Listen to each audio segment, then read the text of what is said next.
So we do want to try to make this lively and fun. My name is Liz Hyman. I'm the CEO of the XR Association. And you may be asking why XR and AI? Because AI is animating and supercharging all kinds of technology as we go towards an immersive computing platform, which I think is the future. I think that's where we're all headed. And we need to make sure that our workforce is prepared and ready to go. So we have a fantastic group here. Dr. Messina Morris from Morehouse College. Hi. Olivia from Amazon. I will try to get the last name. Oh, you're fine. Yeah. And John Baroya from Google. And I think this is a topic that's near and dear to all of our hearts, because we know that if we cannot bring people along with where technology is going, it's all for naught, frankly. And I think, you know, you've probably heard a fair number of these themes during the course of the day, but it's worth sort of reiterating it now within the context of this discussion. And so I guess, you know, I'm gonna sort of throw this out to start with everybody, which is, we've been talking about AI and how it works with workforce training and workforce development and upskilling for a while now.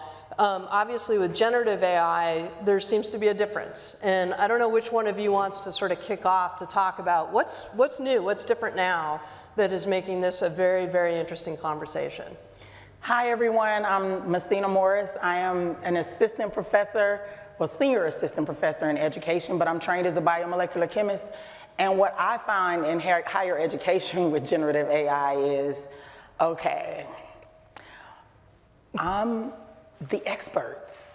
There's another expert, you know, competing with me that's not just the internet. Now it's delineating information and discerning and deciphering what information should be seen. And so students have access to that. And that, to the establishment of the ivory tower, is a problem.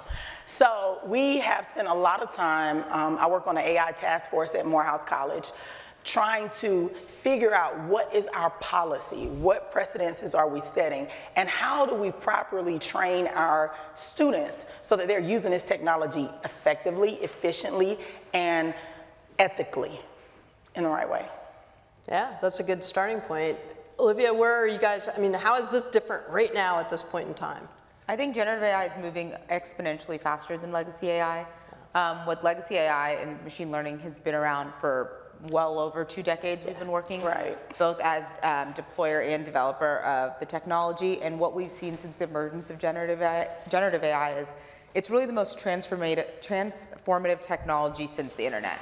And the pace at which it grows and moves and is acquired by the customer is just so fast that I think that pace isn't being able to be kept up with, especially when it just comes to like regulation, learning about it, how to use it, when it should be used, what is ethical, what isn't, because people are still learning as it's developing, and that development is outpacing the learning curve. Yeah, absolutely. John, on the fly, that's what makes this different? Yeah, I don't disagree with any of the things that have been stated. I think from our perspective as a company, you know, we look at generative AI in much the same way that we look at AI in terms of our relationships with other stakeholders in the you know, geopolitical ecosystem, right? There's definitely a learning curve. It's our responsibility as a company that's helping to develop a lot of this technology to try and make sure that folks understand that we are approaching it in a responsible way. We're listening as much as we're talking about it, and we're trying to understand the applications that people consider valuable, and trying to come up with things that will be valuable to society, but at the same time understanding some of the true risk concerns and making sure that as part of that responsibility that we must take and embrace, that we're talking in a thoughtful way with regulators, with civil society, with educators, with people who are going to be touching this technology on a regular basis so that we can manage the use of it and the deployment of it, again, in a responsible way. Well, let's jump into some of those challenges. And John, I'm going to stick with you.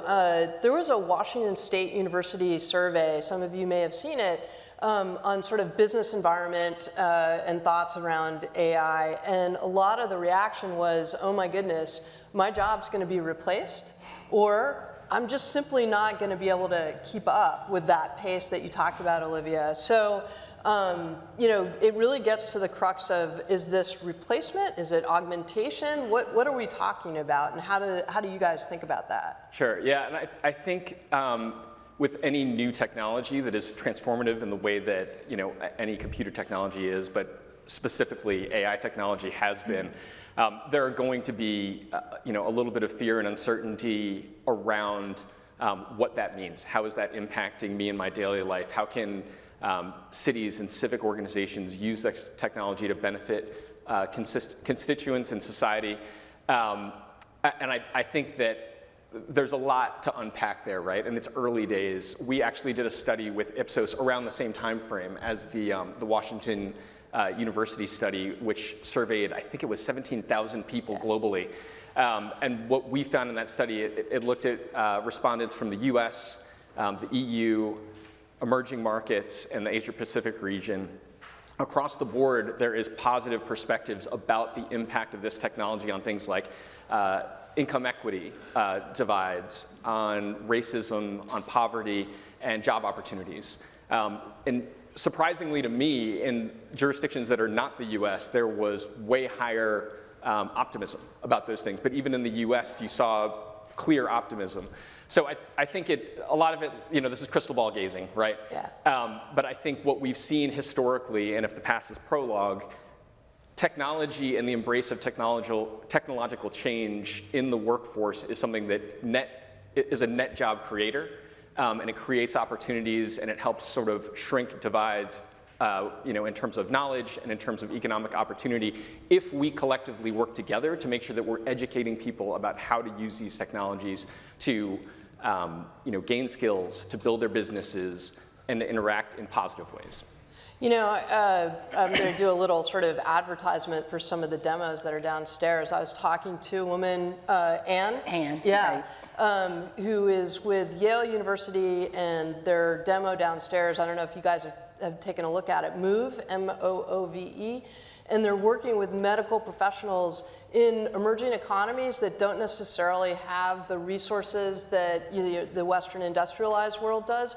And they're using AI to augment their availability of medical information, but also to allow those people on the ground to augment the system too, because their environments are so much different from the ones that we use here. And I thought that was a really cool sort of interaction and exchange on how this can work. Absolutely. Right? Yeah. Dr. Morris, you know, you have really led the way at Morehouse when it comes to things like immersive technologies. One of the topics that has come up here again and again and again is the issue of creativity. In fact, our last panel was talking about that. And when we think about AI and workforce development, like, is it the death of creativity for people, or what are we talking about? No, I think it's just the start of creativity for people. Creativity is actually one of 4 21st century skills that we say are very essential for the next workforce, right? For a digital workforce. So that's creativity, communication, collaboration, and critical thinking skills. I added 2 more: common sense and compassion, because I think you need that too. But anyway, creativity is the heart of who we are and the heart of innovation. And so a lot of us think that with AI, it's gonna be an end to creative processes. I don't think so. I think that it's gonna free creatives up to focus on the human side of their art, so that they don't have to worry about where to start or other crucial processes that might be tedious or that they don't want to have to endure, and they can really focus on making impact and replicating in full all of the things that we find important as human beings. And so human intelligence will never be replaced by artificial intelligence. Yeah, I tend to subscribe to that school. I'm excited because creativity is more that it's the arts, it's humanities, But also, for example, if a company like Siemens is building a digital twin, right? Right. That's unleashing creativity for people who may not necessarily be coders and have that background, Exactly. but are going to be able to build new and interesting experiences. So I love that that's where this could go if we keep after it. And I know, Olivia, that's another topic that I think is often brought up in the context of workforce development is this, like, oh my goodness, what's happening to these jobs? I know the World Economic Forum for the last, over probably close to 10 years has been trying to forecast what the new jobs are going to be. And so I'm curious, what do you think the new jobs are going to be? What's the next piece, and is it keeping pace with what could potentially be replaced? I think, just going back, I think there was this prediction from a scientist at Google who said, in 2016, he said, with AI, we're not going to need radiologists in 10 years, right? And then, or this was 15 years ago, and now we've seen that the demand for radiologists continues to grow. So I don't know how good we are at predicting how AI will take over, especially in healthcare. We see it more as a supplemental. I think you have to look at AI, especially generative AI, as a partner to human intelligence. Correct. It's such a huge, it is supposed to take away barriers. It is supposed to take away the mundane tasks that you don't need to, so that you can have the human intelligence focus on what is so crucial. Yeah. So when we think about AI in healthcare, for example, of course it is amazing to use machine learning to be able to detect cancer earlier. But do we ever want a machine to give that diagnosis? Right. No. So there's a compassion that you mentioned that is so essential to who we are as human beings that I don't think is going to be replaced by a machine, at least not in our lifetime, or I would think the next generation either. Yeah. Also, we need to look at the creativity and the fact of all of the new jobs that will be created as a result of this, jobs that will not require traditional four-year degrees, jobs that will offer more diversity, both socioeconomic and racial, in the job market, assuring that we're in institutions that aren't traditional tech hubs. We're going into inner cities, we're going into rural areas, we're looking at community colleges, we're looking at minority serving institutions, we're looking at HBCUs, we're looking at HBCCs, we're looking at schools, and we're looking at students, and we're looking at customers, and we're looking at constituents that aren't necessarily 10 years ago would have been seen to have a tech path. Right. And now there's so many jobs, like we have something called our fusion splicing program at AWS, and it's the fiber optic cables that power our data centers that is so necessary for our compute and so necessary for the work we do in cloud. It is can be a 2 to 6 week program. And it is a job where you can raise a family, buy a home, take care of yourself. Like, a job is so much more than just a paycheck. It is your dignity, it is your, how some people identify themselves. And it's having these opportunities for people from non-traditional tech communities, I think, is really important when we talk about diversifying the workforce, diversifying access to AI. That's a part of it. So I think we should not see machine learning, generative AI, or AI as a hindrance of anything, but more of a partnership that will only help scale, I think, human ability. Yeah.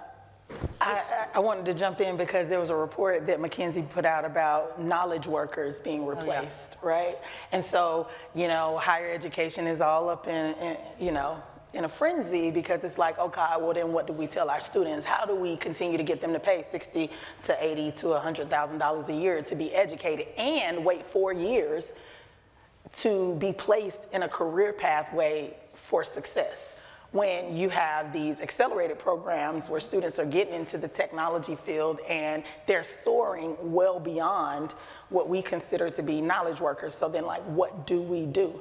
And that is the job of our AI task force, is to find ways to increase the skills that our students have and make them have these in-depth projects that matter, that develop into a portfolio that can go with them, so that they're not losing time in building skill sets in their discipline and aligning it with the new emerging technologies, but they're able to then bring that to the interviews with them, bring that and add that value that I have been aligned with these emerging technologies like AR, VR, like AI, like data science, like all of the other emerging technologies that we've been working with and cultivating across disciplines and more else. John, I saw you sort of nodding your head, and I think of Google as sort of on both sides of the conversation, right? Because you're looking for knowledge workers, Sure. but you're also looking to empower workers of all stripes. And I wonder, does that resonate with you? Yeah, absolutely. Yeah. You know, it's interesting. I was at, just before this, I was at the UK House for a roundtable. I was talking to somebody right before the roundtable began who's with the UK Trade Mission. And he happened to mention that he started out the conversation by basically saying, so you know how utilities have a really bad reputation when it comes to customer service, right? And I was like, yeah, everybody knows that. And he said, what was interesting is he had a conversation yesterday with somebody who represents a power company that is mainly, I think he said it was 80 or so % green technology. And they were very technology forward across the board. And one of the things that they had done was they'd converted their call center into, I don't know if it's total AI or mostly AI, but they let callers know that, hey, you're talking to an AI agent. And there was a survey of sort of positive interactions with customer service at all of the different major public utilities. They smoked every other public utility. It wasn't even close. I think he said the gap was like, more than 20 percentage points. They had like a 65% satisfaction rate, which for a public utility is like crazy. Yeah. I think the next closest was like 20 something, he said. So I think to the point that was just made by Olivia, like these are tools that will sort of facilitate by taking some of the burden off of like some of the grunt work, but they're also really beneficial to society. So trying to make sure that we're figuring out the right ways to apply them and making sure that we're educating people about, you know, these are some cool ways that you can implement that. Yeah, the training side is important, both for the applications, but also for employers, right? Because we need people who can engineer this stuff. Yeah, and you know, I mentioned I'm from sort of the immersive tech background, and I'm always fascinated by sort of the see, learn, and do aspect of immersive technology and what it means for people's abilities. I see my friend from Jobs for the Future nodding her head because that sort of immersive hands-on experience, I think, breaks barriers in terms of how people can get and retain information. And I guess, Dr. Morris, Morehouse College was like the first metaversity, yes, I think, that came out. And I wonder if you could speak to sort of this convergence of AI and XR, excuse me, and what it means, you know, what you're seeing with your students and how they're reacting to it. Absolutely. So for those of you who don't know, Morehouse has the first metaversity. That means that we teach our courses using immersive virtual reality. We work with EdTech partners, Victory XR, who built our digital twin campus. So our students are able to learn, play, experience student life, all on our digital twin campus. We also have digital twins of our chemistry lab, and I'm a biomolecular chemist, so that means that our students could do their labs in that space before they went into the lab, actually, so it helped increase our safety rates with students and their efficiency in the labs. But it also means now we can look at how do we make this better. And I always say, the metaverse isn't dead. AI just gave it its superpowers. And so now we're at this immersive intelligence intersection. And we can use AI, and we are using AI, to personalize learning pathways for our students while they're in immersive spaces. So now, not only do they have like AI TAs or teaching assistants, they also have AI student models, because I train pre-service educators now in the education department to use technology to differentiate instruction. And so now they have these different models of students that they can practice student teaching with. They also have the same thing for our healthcare professionals in terms of patient models and the way that patients present, helping them work on bedside manner and their ability to answer and give good critical information with compassion, right? So these things are really revolutionizing the way that we educate our young people, but they are hungry for it, they love it, and they need it. Because for them, what it says is, we cared enough about you to give you an individualized, personalized pathway towards success, right? And that's what everybody wants. And that's what we do.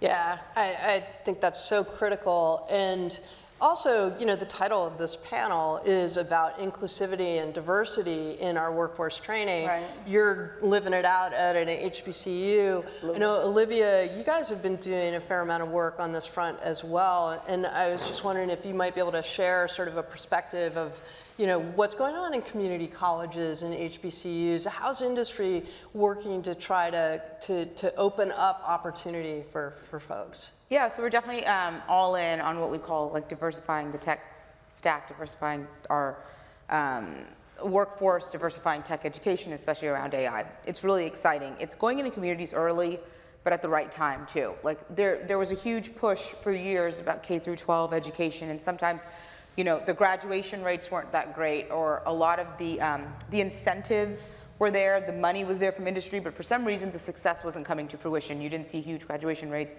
and things like that. So it's not just investing in actual schools, but investing in the surrounding communities. We have something called Machine Learning University, which Houston Community College is one of the colleges that first started with us on that program. And it's the same machine learning capabilities that our own internal Amazon engineers learn from. It's absolutely free. And the person who started this program, who leads our whole AI data workforce, when he was talking about this offering to internally about how we have this for our workers, I just thought, like, well, why don't we just offer it to community colleges as well? Like, it just seems like it would be a really great way. It's an offering. We're trying to expand the diversity of our workforce. We're trying to make sure we're in other communities. And it wasn't a very long while later, I don't know the exact amount of time, but it was less than a year where we were in our first community colleges, just off of a conversation with one of our senior leaders at the company. And Machine Learning University is something I'm so immensely proud of, and we're scaling throughout the country, and we're really going to be in so many more community colleges as we go on. And then we have what I mentioned earlier, fusion splicing. We have things across Pan Amazon where we have our Educate programs, our Amazon Future Engineer programs, and so much of what we do is also about the community.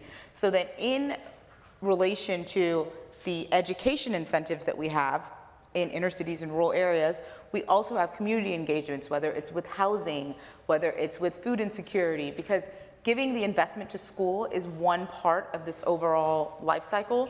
Because if a student is hungry, no matter how great the computer is at school, the focus may not be there, right? Yeah. So there's so many other things that go into it just for industry, and the onus is on us having such a huge platform that we have to think about holistically. That's just more than just, hey, let's give this investment to it. I think wraparound services, I guess, is the lingo, and it's vital. But the flip side of sort of the engagement with community colleges and HBCUs is what we can learn from them in terms of making sure we don't have bias in our system. So I know, like, Seed AI and Houston Community College are doing a hack on, bias. What does that mean? And maybe, John, I can come to you. Like, how important is that, and how do we support that? Sure. Yeah, it's tremendously important, and I think the community engagement aspect of it is critical because you want to make sure that your technology is something that people can relate to ultimately, right? Like you can't pull up an app or an internet browser and have an experience that feels foreign to you and then feel like it's something that was meant for you. And I think when technology is at its best, it's sort of it feels sort of natural to use, right? Because the experience feels relevant to you. It feels like it's representative of you, what you need, what you're looking for, right? So we've been increasingly, but I think we have been for a while, but we've been really amping up our efforts to do the same type of community engagement that Olivia was just talking about, where we're not walking into conversations with mayors or with other municipal officials and saying, hey, this is this cool thing that we want to dump on your city. It's help us understand what your priorities are, period, separate and apart from technology. Okay, let's talk about what your concerns are, what your priorities are in terms of understanding how technology might be a solution or a partial solution to some of these challenges that your community faces. And then let's figure out how to partner on those things. So, we're talking to community colleges, we're talking to state university systems, we talk to mayor's offices, their IT-focused staffers, but it's really sort of a constant engagement because you need that feedback in order to make sure that your products and services are actually meeting a need rather than you're just making something that's cool, right? Right. Yeah. And I sort of want to flip it a little bit, which is like, do students feel like they're being heard? Like, is this a conversation that they feel engaged in? They're scared. Yeah. It's really interesting how we think, because they're digital natives, that this is so simple. Imagine you being born in a world where this already exists.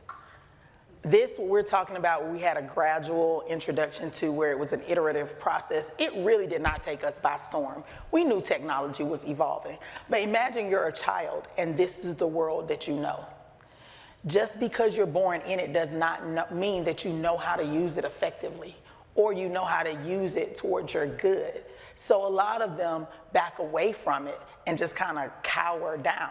And I keep telling them, if you define the culture, then you should design the culture. And so I need you to get out there and be bold and put information out there so that we can rid the system of certain unconscious biases so that it would not be so foreign or unfamiliar to you to use. There's also a guy, I don't know if you all have heard, Latimer AI, and he is a black man, and he is building the first model of cultural experiences across the African diaspora.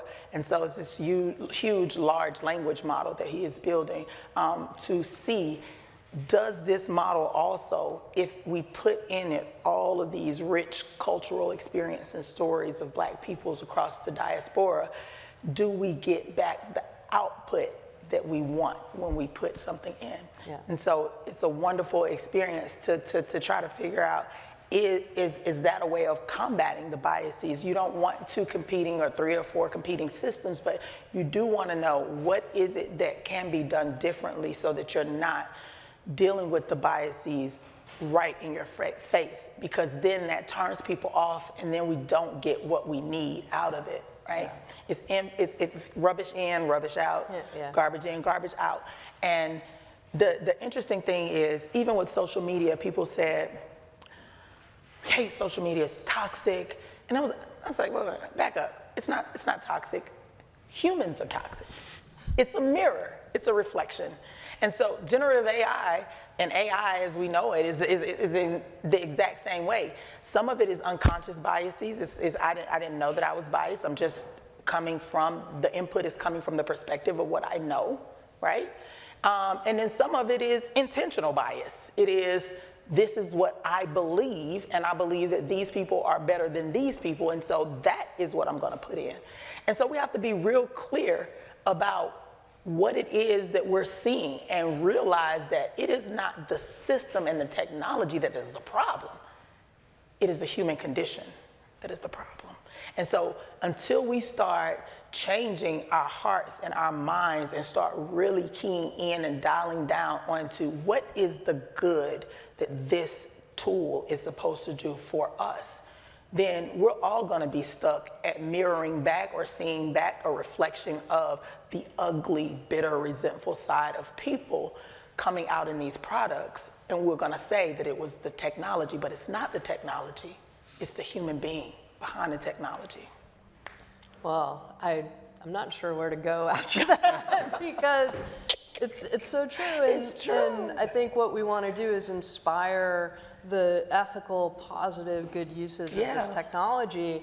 And I think today has been just a testament to all the exciting ways in which it applies. And maybe that's a kind of a good sort of final, I'm going to tell people, get ready with your questions, but maybe for each of you, like, what is that vivid vision of where we're headed and what it means for an inclusive and skilled and uplifted, not just workforce, but society? And maybe we can just go right down. So I'll start with John. And sure. So I think from our perspective, education is sort of the foundation of everything, right? So even before you get to thinking about the bias aspect of it that we were just discussing, you have to understand how the technology works and get familiar with the technology itself so that you can kind of climb into it, right? So one of the things that we've done is we've worked very closely with the Raspberry Pi Foundation. Google DeepMind did a partnership with them to create content to help educators, and then students from age 11 to 14 learn some of the foundational basics about AI and machine learning so that they can work with the technology, understand what it does, what it doesn't do, how it works. Because you need kids at that level to be able to understand that so that they can wrestle with some of these more challenging, more complex concepts, right? But ultimately, with any kind of a new technology, I think it has to be a collaborative approach. We have to understand collectively through dialogue, like real true dialogue, what are some of the opportunities here, the opportunities that we want to aim for as like a global culture. What are the ideals? What is the best use of this technology? And what does that range look like?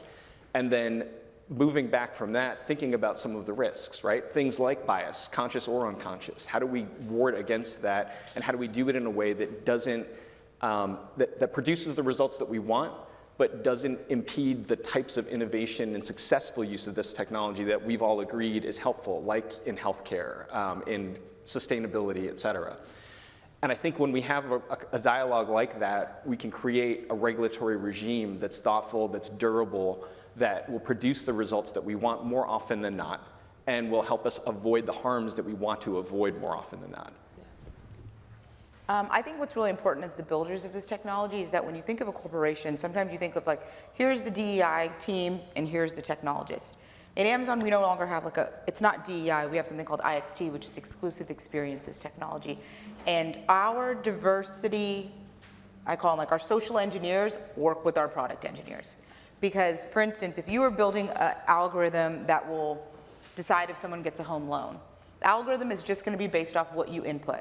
And if you don't have someone who's building that algorithm that knows that this underserved neighborhood unfairly is not getting the market rate that they deserve because it is predominantly X. Yeah. The algorithm doesn't know that. It's just going to go off of what you put in, what's on the internet, and what patterns it's been being fed. So it's so important that your social engineers work hand in hand with your product engineers, because sometimes that implicit bias, if you're not exposed to that, either that wasn't the culture you grew up in, either there's a host of reasons why all of us don't have the same life experiences and wouldn't have like a trigger go off for something. So that's why it's so important, and I've seen this now in practice at Amazon, where those social engineers and product engineers are working so closely as we build the product. You can't think of like your diversity, equity, and inclusion team just being a standoff with HR. Yeah. It's no longer a part of that. They need to be they are the crux of the company. Yeah. It's almost like that conversation that took place around, do you need the CTO in the C-suite, right? Yeah. Now we need the social lens in leadership as well. Yeah. So, yeah, Dr. Morris? So educators make everybody everything. And so educators are architects of the future. And I really believe that it is important that we pour into our educators, because honestly, our educators are with our babies all week long. And if they are not well, your kids are not well. If they are not well, the future does not look very bright. And so if they have any kind of blind spots in their own ability to impart a curiosity for this technology, an understanding of this technology, then our next generation will run up against this technology completely blindsided because they didn't get the things that they needed. And then we're going to end up with a very resentful society. We don't want that. We want a skilled, very joyful, very purpose-driven workforce. And so that starts with the educator, because they're with our future majority of the time. And so I pride myself on going and training educators and making sure that they have the appropriate professional development to continue to cultivate not what they already know, but to make it better and to enhance it using these emerging technologies, showing them how they can bring greater curiosity and discovery towards their students, how they can show their students different pathways and all of these other adjacent fields that make up who we are and all of the conveniences that we have. And so for me, it is incredibly important to make sure that our educators, these people in the middle, not administrators because they'll understand it and they'll give the mandate, not just the students because they'll have personalized learning and that's the down-up model, but there's the educator that sits in the middle that no one really quite thinks about, that has to show up every single day. And AI is now generative AI is in the hands of everyone. And so it's almost put these educators at a disadvantage because they're being questioned every step of the way. But what if they went in completely equipped and understanding what the technology can and can't do, and then they can train their young student on how to use this technology in their specific discipline? I think that's a better outcome, and I think that we'll have better outcomes in the future from that. So. Yeah.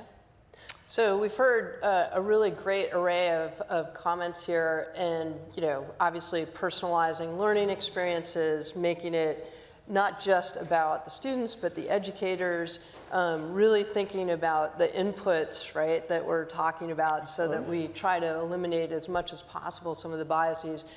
I will also add, again, I come from a lens of immersive technology, but it's so important that we figure out and work with government to help us get some of the tools that are necessary. So for example, in my world, we got behind something called the Immersive Technology for the American Workforce Act. It was introduced by Lisa Blunt Rochester, and it would take grant dollars and make them available out into rural and underserved communities to try to get immersive technologies into the hands of organizations that are doing the training. So that's just one example, and I think there's obviously corollaries to AI and making sure that that's out and about as well, and that we support lawmakers that are thinking creatively in this fashion. When we talked earlier today, and we were talking about, so I'm a mom of 5 boys, and I have 2 sons that have been diagnosed with autism, but I have a son that has moderate support needs. And I was telling you, Sam Altman came to Clark Atlanta University for a listening session, and one of the questions that I posed to him was, what do we do when all of this information is out here, all these generative images and video now, all of these, I'm already having trouble helping him discern what's real and what's not real. So then what do we do, and what is the thing then? And so starting to talk about securities and how do we keep our most vulnerable safe in these environments. And I think that's a question that we have to consider and continue to think about, that we do have very sensitive neurodivergent populations that are growing, that are part of the workforce as well. And then what do we do to make sure that we are building skills in them where we can have a more inclusive workforce as well? So how do we discern what's real from what's fake? That's just a question I'm posing. That's just something that is still out there. And I mean, people are doing things, and you were telling me about companies that are. Downstairs. But that is a question that we have to continue to ask. Yeah, I went to the Qualcomm demo downstairs with TruePic, where they're actually trying to credential where imagery has come from AI. So it's sort of a direct piece to that. We have something, our foundation model, so we have our large language model, Titan, we have our foundation model Bedrock, and then which you can build upon with various large language models, and then our actual large language model is called Titan, and we have something called Titan Image Generator, where you can actually speak like you would, or type in, and then get an image that comes back. All of our Titan image generators have an invisible watermark to tell you if it's AI or not, because of the problems of the 2 largest fears you're going to see from the American public. We're getting outside of the Beltway, getting outside of Washington, getting outside of the tech spaces. Workforce, is AI going to take my job? And deepfakes.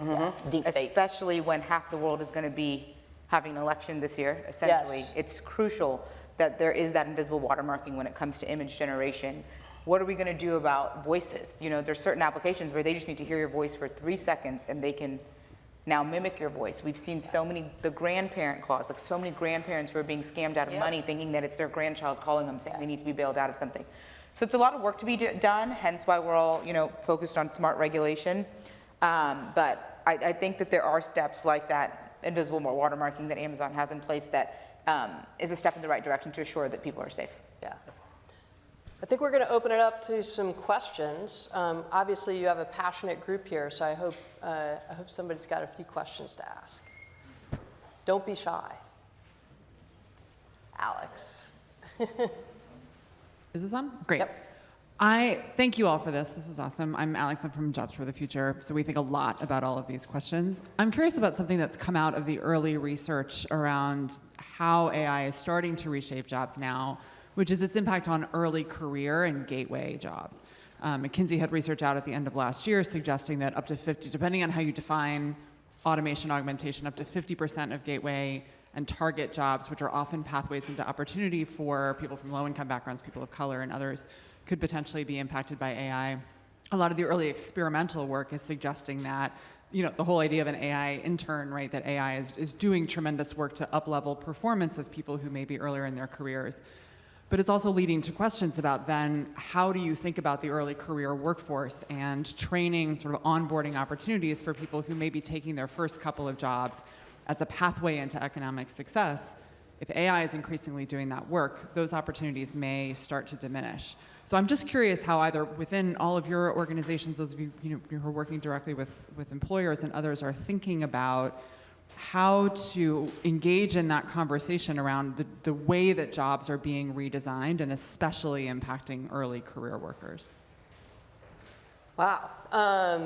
So I know, you and I have chatted a lot in terms of how technology can benefit certain job categories that may not have been attractive to that early learner. So for example, like a trade job, that kind of fell out of fashion for a lot of young people because they want to be knowledge workers.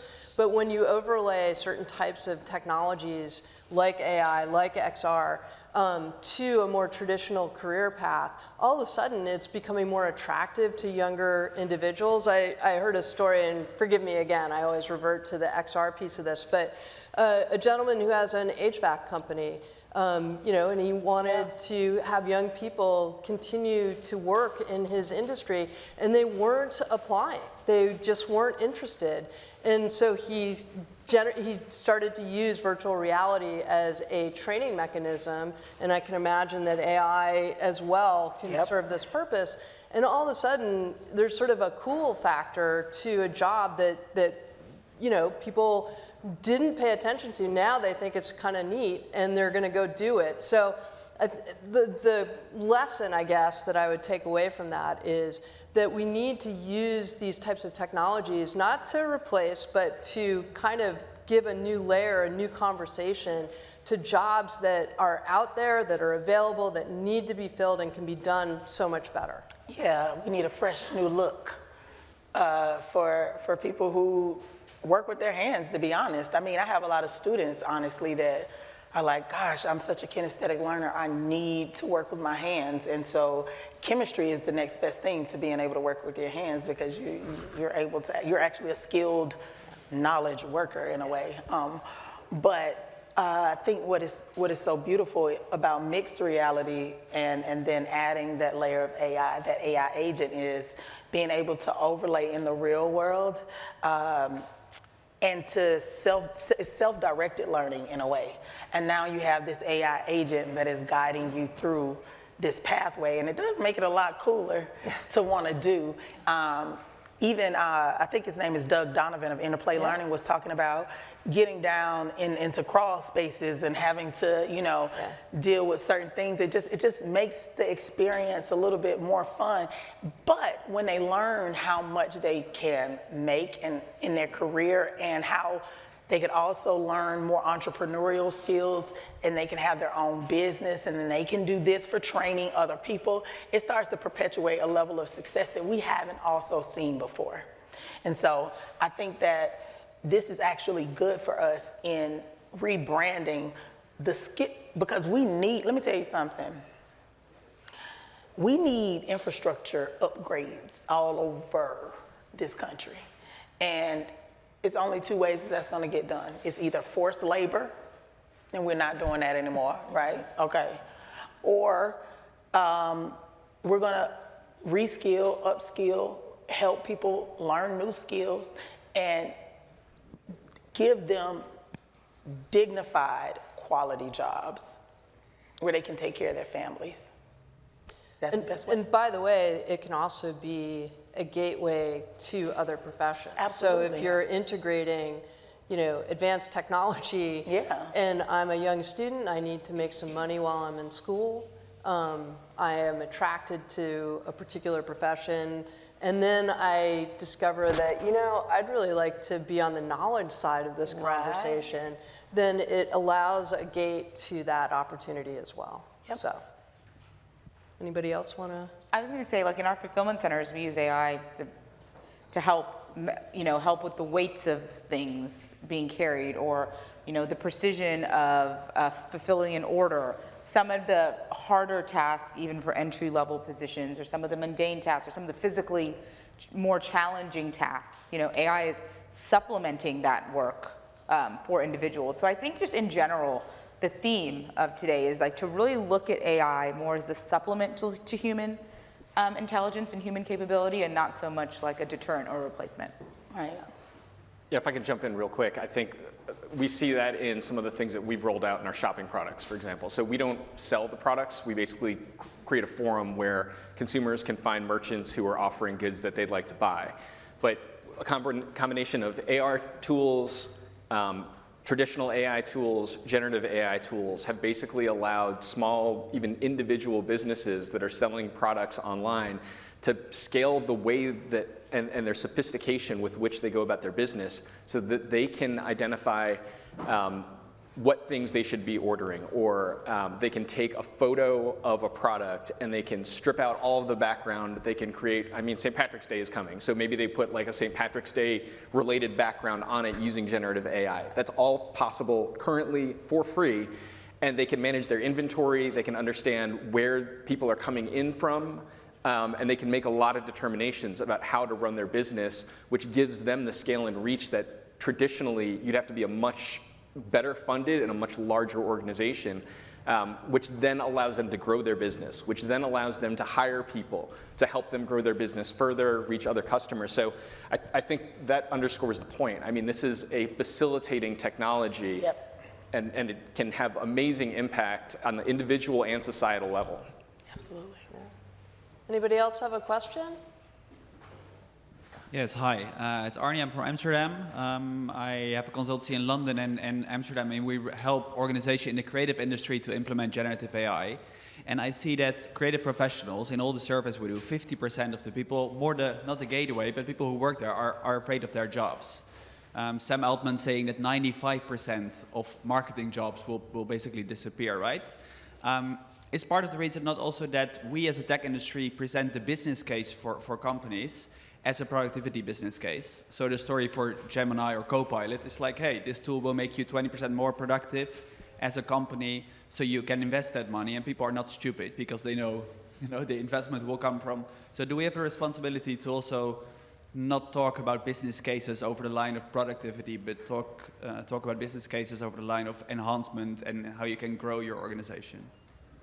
I think that, especially from the competition standpoint, you really want to focus and you want to make sure you highlight small and medium-sized businesses that use, for instance, AWS's cloud to scale at a level that they would not be able to without cloud computing. I think if you look at, there is going to be a change in the workforce, but I remember as a kid going to Blockbuster. And we thought Blockbuster was great. I remember I wanted to work at Blockbuster as a child because that corporation had pensions. I don't know where those pensions are now. But I know everyone's on like Prime and Netflix. And so society will move, and more jobs will be created. Like now there's a whole Prime and Netflix contingent, even though there's no longer a Blockbuster. So I think it's just like supply and demand, and you have to know how to scale. The workforce also has to know how to adapt to technology, but again, using it as a partner and a supplement and not a hindrance, and thinking of it as, okay, Blockbuster is gone, but we have Prime, not just Prime. We have Netflix. We have Netflix is also a customer. We have Netflix. We have other things. YouTube TV. YouTube TV that evolve, and we have adapted to it, and we've seen that it is now probably a better experience than what we've had before. Yeah, but there is an obligation. I think what you hopefully have heard today is I think we all feel an obligation to sort of give that bright line of where we can help people to make the transition.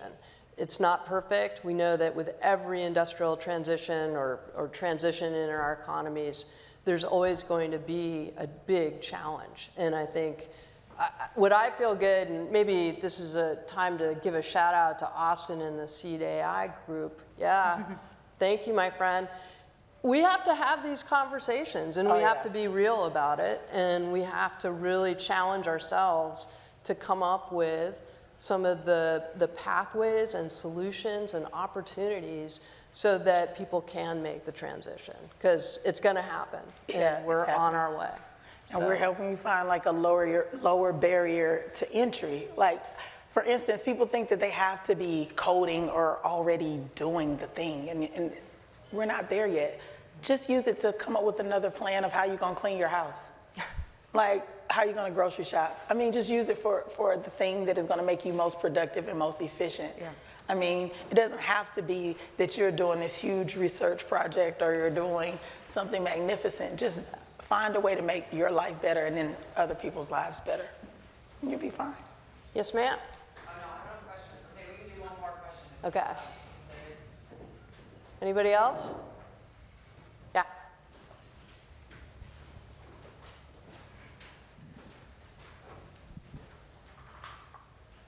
Hey, good afternoon, everybody. My name is Clark Horak. So I'm actually studying computer science at the University of Houston. And so my question is for any or all of you. We actually have a pretty large student body here in attendance today. So I just wanted to ask, as we prepare to enter the academic and industry side of this workforce, right, or as being a part of the future workforce, what advice would you like to leave us with today? Maybe what focus we should be thinking of or where our thoughts should lie? Do you have anything you would like to say to us? It's a great question. Who wants to take that one first? I can jump in, but it won't relate to AI. Because something that folks I work with know, I liked in my free time, I often get contacted by my undergraduate university. I just spoke to a group of students who are currently at the law school I went to. And I love talking about career path stuff and opportunities, but ultimately, whenever I'm sitting and talking to a group, there's two things that I talk about. It's constantly take stock of what your priorities are as a person. Not just like, what do I want to achieve as a professional? That's important, but who do I want to be? Because if you're living to work, you're missing out on a lot of stuff that's going on around you. You're not experiencing your community. You're not going to feel, in most cases, fulfilled by just living that life and chasing that dream. It's important to figure out, how to do work that you really enjoy and that you find fulfilling. But the life you live is what's happening when you're not in the office for the most part. So I think looking at that and reassessing it and understand why you're following the path you're following, and make sure that you're being true to the things that really matter to you at your core. So, you can take any path you want. There's different paths to profitability. There are easier paths. There are harder paths. I wouldn't recommend law school, although it can be very, financially rewarding. It's a real grind, but just be true to yourself and reassess your goals as you're going through, because the goals I had 15 years ago are not the goals that I have now as a parent of 13-year-old twin boys. So that's my advice. I think that you should definitely do what you're most passionate about. Yep. I think follow your passion and things fall into place. I went to University of Texas for undergrad here. I wanted to be Soledad O'Brien, and I wanted to be a political commentator. So I did political communications. Then I was like, actually, I want to be a huge high-powered attorney based on another TV show I watched. And then I went to a big law firm in Chicago and thought that was going to be my path and being like a big corporate exec, and then I hated billable hours. Like, there's always something that you see. I have this rule where I look to the person that I report to, and I'm like, do I want their life? Like, do I like their work-life balance? Do they see their children enough? Do they seem happy? And if that's a no, if the culture of the company isn't something I like, no matter what the profitability is, what your stock is, what your overall total comp is, it does not matter if you're not happy with your job. That will penetrate the rest of your life. And it's so much a part of your day that if you hate going to work, it doesn't matter what car you're in. you are focused on the fact that you're dreading going there. So just making sure that whatever you decide to do, how nimble you decide to be and work around technology, it needs to be something you really enjoy doing and you're passionate about, because that'll give you a much more fulfilling life if you love your job. I agree with everything that John and Olivia said.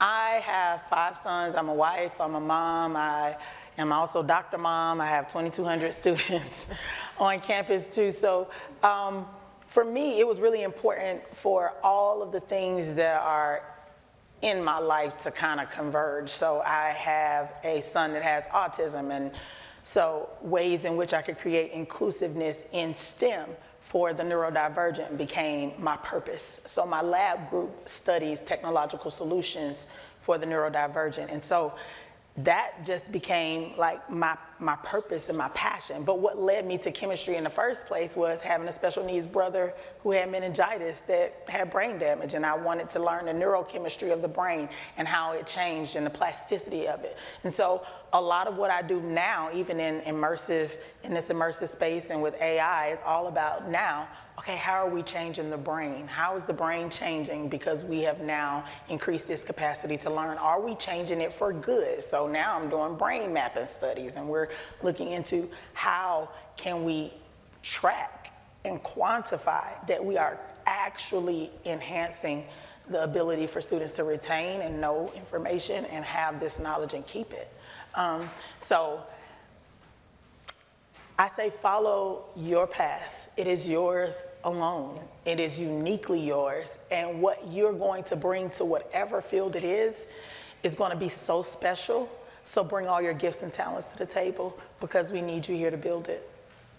I am going to echo everything that has been said, and I'm going to wrap this up by saying the magic of events like this is that it brings us all together as human beings. Absolutely. And to be able to interact and make sure that that's part of your life. It's not just about working in a cubicle, it's about coming together and having these conversations. So again, I thank Seed AI, I thank the panelists, I think this was a great conversation.